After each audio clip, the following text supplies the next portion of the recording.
বিসমিল্লাহির রহমানির রহিম। প্রিয় সহকর্মীবৃন্দ, আসসালামু আলাইকুম।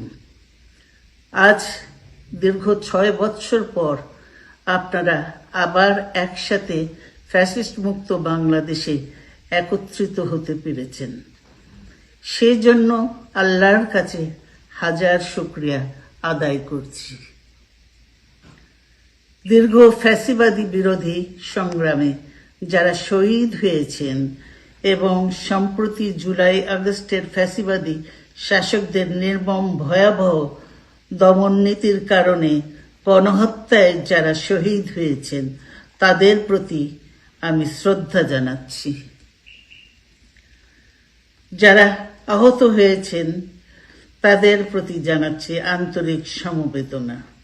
আমি চিকিৎসার কারণে যুক্তরাজ্যে অবস্থান করলেও আমি সব সময় আপনাদের পাশেই আছি।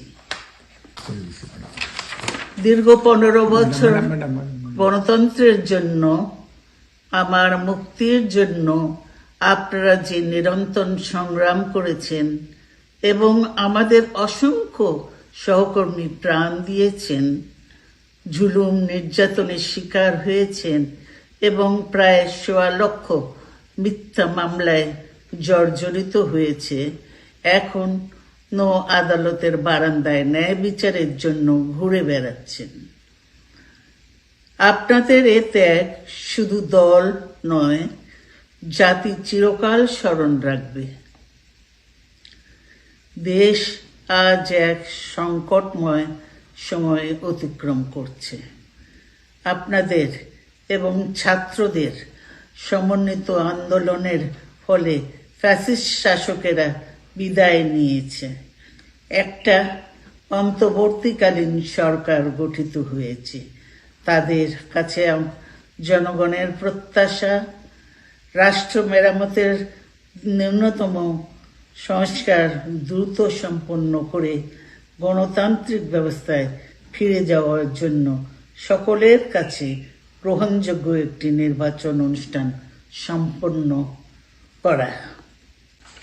আমার অবর্তমানে দলের ভারপ্রাপ্ত চেয়ারম্যান, সিনিয়র নেতৃবৃন্দ এবং আপনাদের সকলকে সাথে সঙ্গে নিয়ে নিরন্তর কাজ করে দলকে সুসংহত করেছেন।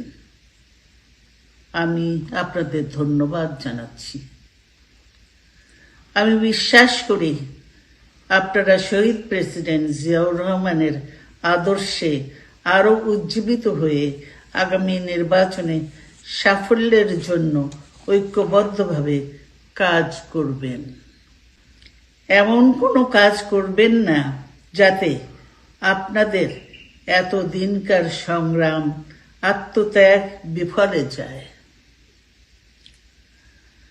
আমাদের সব সময় শহীদ প্রেসিডেন্ট জিয়াউর রহমানের সেই উক্তি মনে রাখা দরকার, ব্যক্তির চেয়ে দল বড়, দলের চেয়ে দেশ।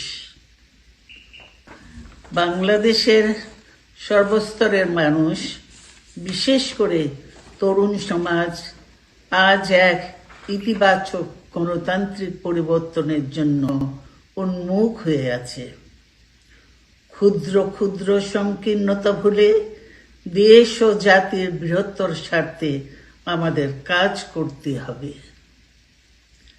এখনো ফ্যাসিস্টদের দোসররা এবং বাংলাদেশের শত্রুরা গণ অভ্যুত্থানের মাধ্যমে প্রাপ্ত অর্জনকে নস্যাৎ করার জন্য গভীর চক্রান্তে লিপ্ত রয়েছে। ইস্পাত কঠিন ঐক্যের মাধ্যমে জনগণকে সঙ্গে নিয়ে এবং চক্রান্তকে ব্যর্থ করে দিতে হবে। গণতান্ত্রিক বাংলাদেশ বিনির্মাণের জন্য আমাদের সকলকে একযোগে কাজ করতে হবে। আসুন আমরা আগামী দিনগুলোতে শহীদ জিয়াউর রহমানের স্বপ্নের আধুনিক, সমৃদ্ধ ও গণতান্ত্রিক বাংলাদেশ বিনির্মাণের জন্য আমাদের সর্বশক্তি নিয়োগ করি এবং এত ত্যাগের বিনিময়ে প্রাপ্ত এই অর্জনকে সুসংগত এবং ঐক্যকে আরো বেগবান করি। আমি যুক্তরাজ্য থেকে অসুস্থ অবস্থায় আপনাদের আহ্বান জানাতে চাই, আসুন জনগণকে সম্পৃক্ত করে বাংলাদেশ জাতীয়তাবাদী দলকে পূর্বের ন্যায় আন্দোলন, সংগ্রাম ও রাষ্ট্র পরিচালনায় নেতৃত্ব প্রদানে আরো ঐক্যবদ্ধ এবং সুসংগতভাবে গড়ে তুলি।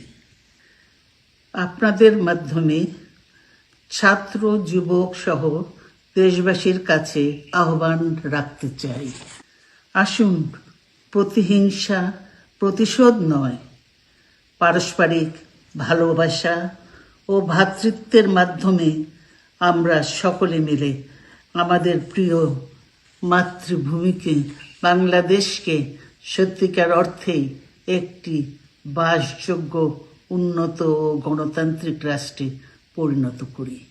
আল্লাহ হাফেজ। বাংলাদেশ জিন্দাবাদ।